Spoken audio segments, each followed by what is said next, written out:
এটা জুলাই মাস, গত বছর এবং তার আগের বছর, আমি 2024-এর জুলাইয়ের কথা ভাবি, 24-এর জুলাই কিন্তু এই সময়ে দেশে একটা অস্থির অবস্থা বিরাজ করছিল এবং সেই অস্থিরতা এবং আন্দোলন তার ফল আমরা পেয়েছি শেখ হাসিনা সরকারের পতনের মধ্য দিয়ে।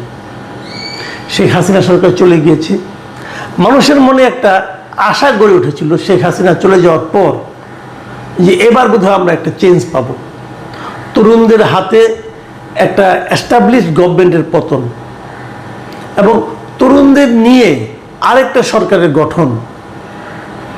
কিন্তু সেখান থেকে আমরা পেলামটা কি? আমাদের যে প্রত্যাশা নিয়ে আমরা হাসিনা সরকারের বিরুদ্ধে আন্দোলন করেছিলাম তরুণদের নেতৃত্বে, সেই প্রত্যাশা কি সে তার গন্তব্যে পৌঁছতে পেরেছে? এই প্রশ্নটা কিন্তু মানুষ বারবার করেছে।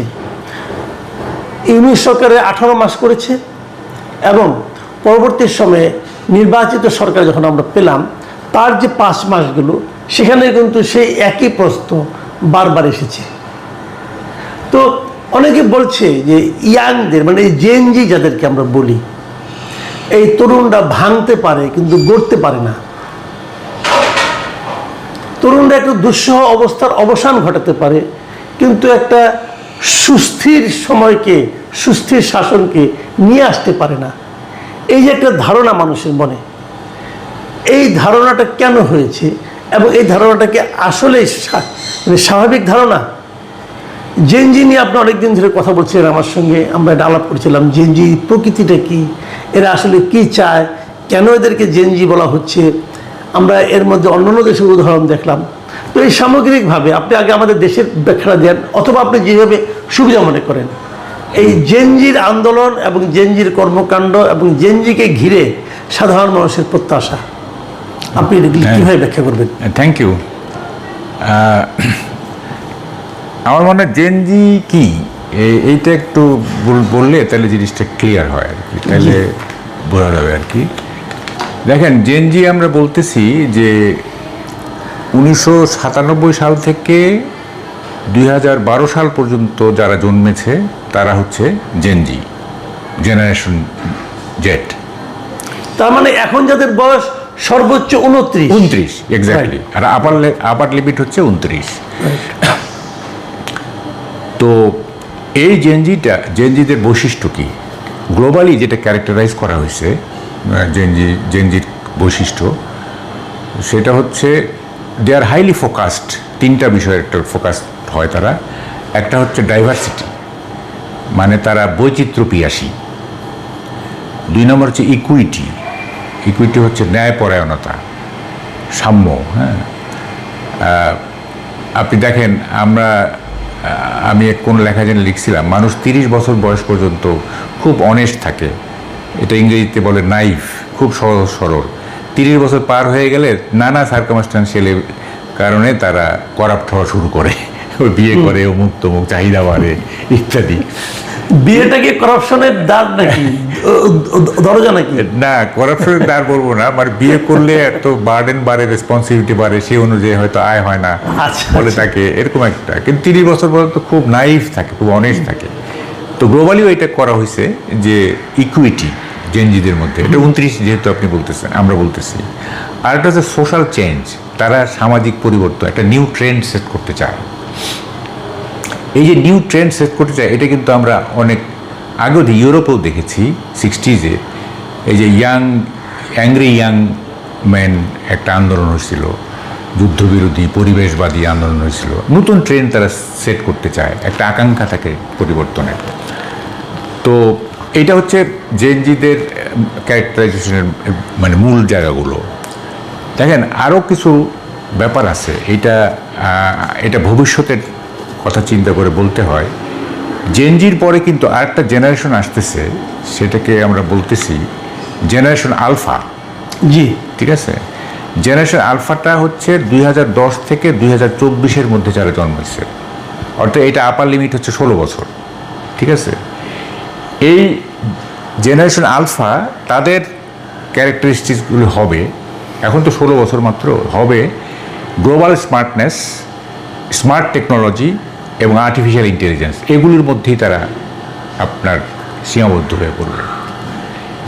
এরপর আরেকটা যে জেনারেশন আসবে সেটাও এখন থেকে ফোর্সি করা হচ্ছে, সেটাকে বলা হচ্ছে জেনারেশন বিটা, আলফা। এটা তো গ্রিক ল্যাটিন অ্যালফাবেট থেকে আসছে, বিটা আলফা।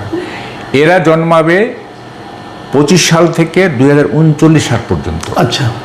এবং এইটা সবচেয়ে বেশি আপনার টেকনোলজিক্যালি খুব একটা ভয়াবহ রকম একটা জেনারেশন হবে তারা। এবং এই জেনারেশনে আপনার তারা শেফট হবে, একেবারে ডিপলি টেকনোলজিক্যাল শিফট হবে, একটা শিফটিং হবে সেখানে। এবং এটা এক্সপেক্ট করা হচ্ছে যে তারা গ্রো করবে, গ্রো আপ হবে এআই এবং অটোমেশন দ্বারা, এবং এআই এবং অটোমেশন ফুললি ইন্টিগ্রেটেড হয়ে যাবে তাদের ডেইলি লাইফ এবং এডুকেশনও। ডেইলি লাইফ এবং তাদের এডুকেশনটা ফুললি অটোমেশন এবং এআই দ্বারা নিয়ন্ত্রিত হবে।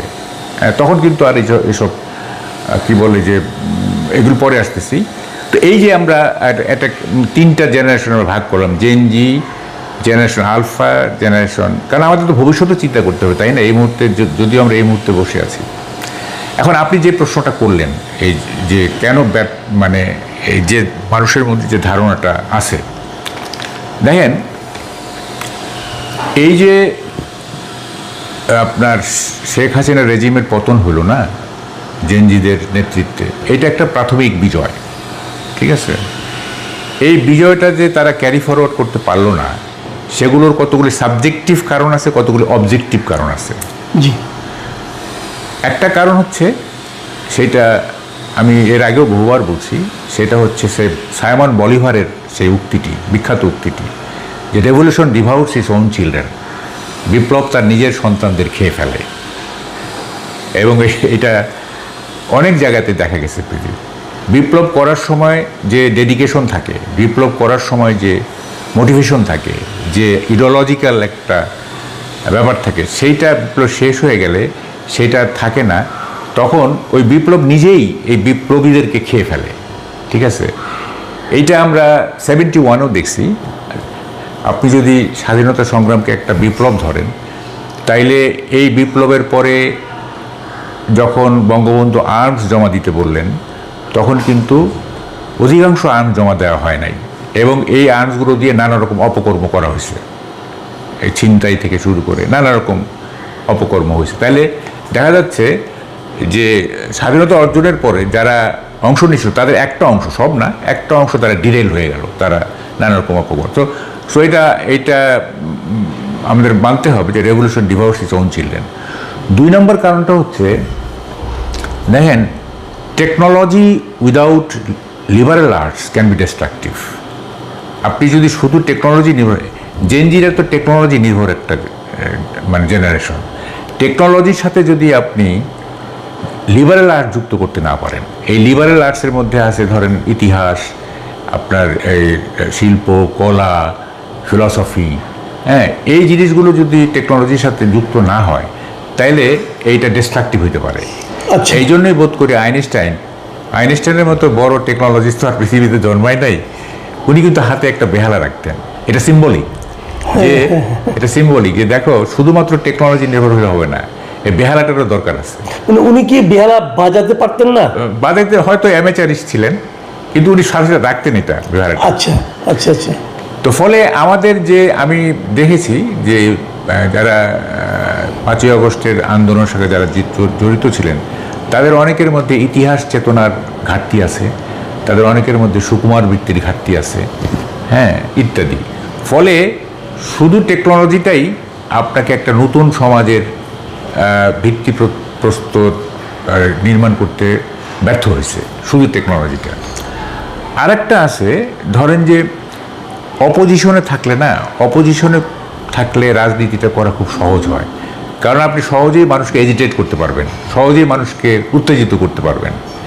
ঠিক, উত্তেজিত করাটা কিন্তু খুব কঠিন কাজ না, কিন্তু আপনার উত্তেজনা প্রশমন করাটা কঠিন কাজ, ঠিক আছে? যেমন ধরেন Bangabandhu as a leader of the opposition চরম সাকসেসফুল, একটা দেশ দিয়ে গেলেন উনি। কিন্তু যখন তিনি বিনির্মাণের প্রশ্ন আসলো, যখন উত্তেজনা প্রশমনের প্রশ্ন আসলো, তখন কিন্তু উনি আর সেভাবে সফল হতে পারলেন না, প্রশাসক হিসাবে বা শাসক হিসাবে উনি কিন্তু পারলেন না। ফলে এই যে কি বলে যে পজিশনে যাওয়ার যে ডিসঅ্যাডভান্টেজ এবং অপোজিশনে থাকার যে অ্যাডভান্টেজ, সেটাও কিন্তু এখানে একটা কাজ করছে। আর একটা আমাদের দেশের পার্সপেক্টিভে যেটা হয়েছে, এটা ফেল করার কারণে দেখেন শুধু জেনজি কিন্তু আপনার অগাস্ট অভ্যুত্থানের একমাত্র স্টেক হোল্ডার ছিল না, তারা ফ্রন্ট লাইনে ছিল। There were many stakeholders including BNP. BNP তো বাংলাদেশের লার্জেস্ট পলিটিক্যাল পার্টি। হ্যাঁ, তো বিএনপি যেহেতু 17 বছর যাবৎ এই শেখ হাসিনা রেজিমের বিরুদ্ধে আন্দোলন করছে, তাদেরও একটা বড় স্টেক আছে এখানে। এবং আলটিমেটলি কি দেখা গেল, কিন্তু দেখা গেল যে হোল জিনিসটা ওই 5ই আগস্টের আগে, মানে জুলাইয়ের 15 তারিখ থেকে 5ই আগস্ট পর্যন্ত এই যে ছাত্ররা সামনে ছিল, 5ই আগস্টের পরে ধীরে ধীরে ধীরে ধীরে ধীরে আপনার স্টিয়ারিংটা কিন্তু বিএনপির হাতে চলে গেল। এবং বিশেষ করে যখন তারেক রহমান ফিরে আসলেন, তখন কিন্তু জেনারেশন জেড তারা কিন্তু একটু হয়ে গেলেন, ব্যাকফুটে চলে গেলেন। তো ওই আপার হ্যান্ডটা বিএনপি নিয়ে নিল। তখন আর তরুণদের জিনিসটা থাকলো না। যদিও তারা একটা পার্টি করছে, এনসিপি, ন্যাশনাল সিটিজেন্স পার্টি, কিন্তু ওই যে বিএনপির যে 40 বছরের যে রাজনৈতিক কর্মকাণ্ড, 40 বছরের মানুষের সাথে 40 বছরের যে মিথস্ক্রিয়া, সেইটার রেজাল্ট তো তারা নিবেই, তাই না? এবং সে কারণে তারা আপার হ্যান্ডে চলে গেল এবং ওরা পিছু পড়ে গেল আর কি। তো সবটা মিলে, আর সবচেয়ে বড় আমাদের দেশে, পার্টিকুলারলি আমাদের দেশে, মানে অগাস্ট অভ্যুত্থানের পরে যখন ডক্টর ইউনূস ক্ষমতা নিলেন, এই ভদ্রলোক আসলে পুরো জিনিসটাকে পেঁচায় ফেলছেন উনি। হ্যাঁ, ওনার যদি দূরদর্শিতা থাকতো, ওনার যদি আন্তরিকতা থাকতো, দেশপ্রেম থাকতো, তাইলে কিন্তু হয়তো জেনজিরাই আপার হ্যান্ডে থাকতে পারতো, উইথ ডিগনিটি, উইথ আপনার কি বলে যে না, আপনি যে কথাটা বলছেন যে আপনি জেনজিরা আপার হ্যান্ডে থাকতে পারত, তার মানে পারাটা কি সহজ? এখানে আমি একটা কথা বলি, যেমন অনেকে এই উদাহরণটা দিয়ে থাকেন যে একটা ভবন যদি আপনি ভাঙতে হয়, ভবন যারা ভাঙে তারা কিন্তু ভবন গড়ার জন্য উপযুক্ত ব্যক্তি নয়। এখন ওনারা ভাঙতে পেরেছেন, গড়ার জন্য ওনারা যে উপযুক্ত নয়, এটা তো নির্বাচনে আমরা টের পেলাম। জনগণ কিন্তু গড়ার জন্য বিএনপিকে বেছে নিল, তাদের কিন্তু বেছে নেয় নাই। আবার আমি আরেকটা উদাহরণ দিয়ে বলি আপনাকে, সেটা হলো এটা কি কেবল আমাদের দেশের জন্য প্রযোজ্য? আমরা নেপালে কি দেখলাম, সেখানে তো আমরা একই জিনিস দেখলাম। এখানে আমাদের এখানে মনে করেন নির্বাচনে জনগণ জেনজিকে বেছে নেয় নাই, বিএনপিকে বেছে নিয়েছে দেশ গড়ার জন্য। নেপালে কিন্তু ওদের যে নির্বাচন হয়েছে, সেই নির্বাচনে দেশ গড়ার জন্য তারা কিন্তু জেনজিকেই বেছে নিয়েছে। কিন্তু জেনজিকে বেছে নেওয়ার পর এখন তারা সফল হচ্ছে না, অথবা আবার অন্য জেনজিদের কাছে সমালোচনার মুখে পড়ছে। এটা কেন হচ্ছে? আচ্ছা, এখানে একটা ব্যাপার আছে। এই যে আপনি বললেন যে ভাঙা, না, ভাঙার জন্য একটা স্ট্রাইকিং ফোর্স লাগে, আর কিছু লাগে না। ঠিক আছে, আপনি যখন সোসাইটিতে এই পুরনো সমাজ ব্যবস্থা ভাঙতে চান, সেই ভাঙার জন্য কিন্তু কোনো কষ্ট করতে হয় না। কষ্ট করতে শুধু ওই রেজিমটাকে ফেলে দিলেই হইল, এটা স্ট্রাইক করে। কিন্তু এই যে আপনি পুরনো ছবিটা মুছে ফেলতেছেন, আপনি পরবর্তী ছবিটা কি আঁকবেন সেইটা তো আপনার মাথায় নাই। আপনার মাথায় আছে ছবিটা মুছে ফেলতে হবে, ঠিক আছে? আচ্ছা, আপনি যে বললেন এই যে জেনজির কথা বললেন, দেখেন আসামের চিত্রটা দেখেন আপনি। কেন এই আপনার বিএনপি কেন আপার হ্যান্ড পেয়ে গেল, কেন জেনজিরা পেল না? সেটা হচ্ছে যে এই কি বলে, আমাদের দেশের মানুষ, হ্যাঁ, তারা মনে করছে যে বিএনপি হচ্ছে আপনার আর্টিকুলেট মিডল ক্লাসের দল, এবং তারাই আমাদের আশা-আকাঙ্ক্ষা বাস্তবায়িত করতে পারবে। আসামে কী হয়েছে? আসামে কেন অল আসাম স্টুডেন্ট ফেডারেশনের মুভমেন্ট সাকসেসফুল হলো এবং প্রফুল্ল মাহান্ত, এটা অনেক আগের ঘটনা, চিফ মিনিস্টার পর্যন্ত হয়েছিলেন, মুখ্যমন্ত্রী পর্যন্ত হয়েছিলেন। কারণটা হচ্ছে আসামে আপনার আর্টিকুলেট মিডল ক্লাস, পলিটিক্যাল, সেই ধরনের dependable political party, civil society, এগুলির ভ্যাকুয়াম ছিল, এগুলি ছিল না। এই ভ্যাকুয়ামটা পূরণ করছে তরুণ সমাজ। আচ্ছা, এই ভ্যাকুয়ামটা তরুণ সমাজ পূরণ করছে। করে তারা সফল হয়ে এবং প্রফুল্ল মাহান্ত চিফ মিনিস্টার হয়েছে। কিন্তু আমাদের দেশে তো মানুষ ওই ভ্যাকিউমটা দেখে নাই, ওরা দেখছে যে বিএনপি এখানে আছে। আমি বুঝতে পারতেছি এখানে বিএনপি আছে, তাই না? এখানে কোনো ভ্যাকিউম নাই। যদি ভ্যাকিউম থাকতো তাইলে কিন্তু তারা সফল হোক বা ব্যর্থ হোক, তাই স্টিয়ারিংটা তাদের হাতে থাকতো। কিন্তু তারা কি সে স্টিয়ারিং কার হাতে থাকলো এটা যেমন ইম্পর্টেন্ট, সেটা তো এটাও তো জরুরি যে তারা সেই স্টিয়ারিংটা ঠিক মতো ব্যবহার করতে পারতো কিনা। আমি একটা স্টিয়ারিং ধরিয়ে দিলাম, সে গাড়ি নিয়ে গাড্ডায় পড়ে গেল, তাহলে তো আরো ভয়ঙ্কর। যেটা নাকি নেপালে আমরা দেখতে পাচ্ছি, নেপালে কিন্তু খুব সুখকর অনুভূতি কিন্তু নেই এখনো। না না, তো ওটা মানে তাহলে এটা কি আপনি আপনি জেনজি যেটা বলছেন, আপনি জেনজির যে বয়স সীমাটা ধরছেন যে 97 থেকে 2010 পর্যন্ত যাদের জন্ম, মানে যাদের সর্বোচ্চ বয়স 29 এবং সর্বনিম্ন বয়স 16, মানে 16 থেকে 29 বয়সের যে জনগোষ্ঠীটা, আপনি এদেরকে জেনজি বলছেন।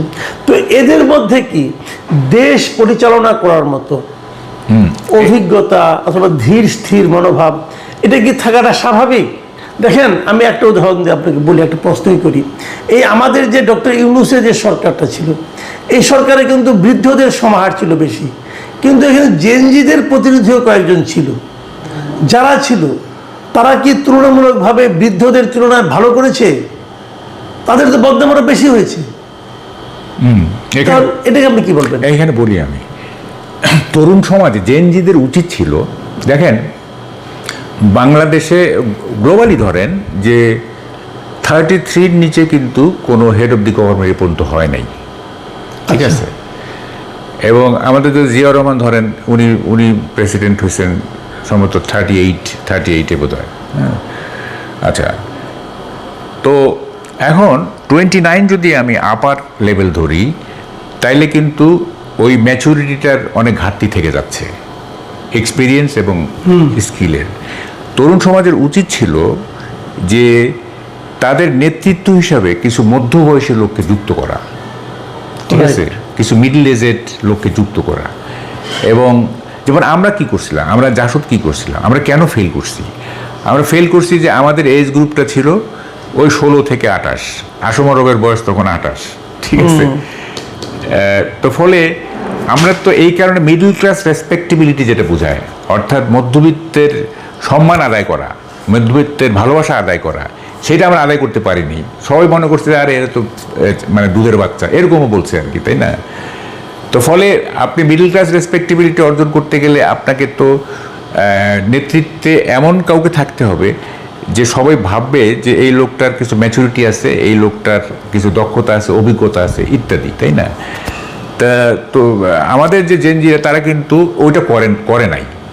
পরে অবশ্যই এনসিপি করার পরে বিভিন্ন জায়গায় কিছু না, এখনো তো এনসিপি যদি আপনি দেখেন, এনসিপির আপনার মানে যে সর্বোচ্চ যে নেতা, তার বয়স তো এখনো 40 হয়নি, তাই না? যে ওখানে 40-এর বয়সী 40 তার চেয়ে বেশি 40 হয়েছে পাওয়া যাবে বলে আমার কাছে মনে হচ্ছে না। 40 হয়েছে তার? না, হয়নি তো। না 40 হয় নাই। হয় না, আমি সেটাই বলছি যে তাহলে তাদের উপর মানুষ ভরসা রাখবে। সেটাই তো বলতেছি যে আপনার এইটা তো মানে 5ই আগস্টের পরে তো আর বিপ্লব থাকলো না, তাই না? বিপ্লবের সময় যেমন মুক্তিযুদ্ধে তো আপনার এজ লিমিট কি ছিল? ম্যাক্সিমাম ছিল আপনার 16 থেকে 25 বা 16 থেকে 25, তাই না? কারণ ওটা একটা যুদ্ধ। হ্যাঁ, যুদ্ধতে আপনার লাগে, শারীরিক শক্তি লাগে, বা সব কিছু, মানে একটা কি বলে যে স্ট্রাইকিং ফোর্সের যে যতটুকু দরকার সেগুলো থাকে। কিন্তু যখন যুদ্ধটা শেষ হয়ে যায় তখন তো ওই 25 বছরের যারা যোদ্ধা, গেরিলা যোদ্ধা ভাই, তারা তো আর ওই দেশটাকে পুনর্গঠন করার মতো যোগ্যতা তাদের নেই। তখন এসে ওই যে আওয়ামী লীগের পুরনো মানে বয়স্ক নেতৃত্বকে টেক ওভার করতে হয়েছে দেশ চালানোর জন্য, তাই না? মুক্তিযোদ্ধারা তো আর দেশ চালাতে পারে নাই, বা তাদের পক্ষে সম্ভবও ছিল না এটা, তাই না? তো ফলে আপনাকে একটা এজ লিমিট তো থাকতে হবে দেশ পরিচালনার জন্য। যুদ্ধের জন্য এজ লিমিট ঠিক আছে, 18 ইজ দি বেস্ট, ঠিক আছে, যুদ্ধের জন্য।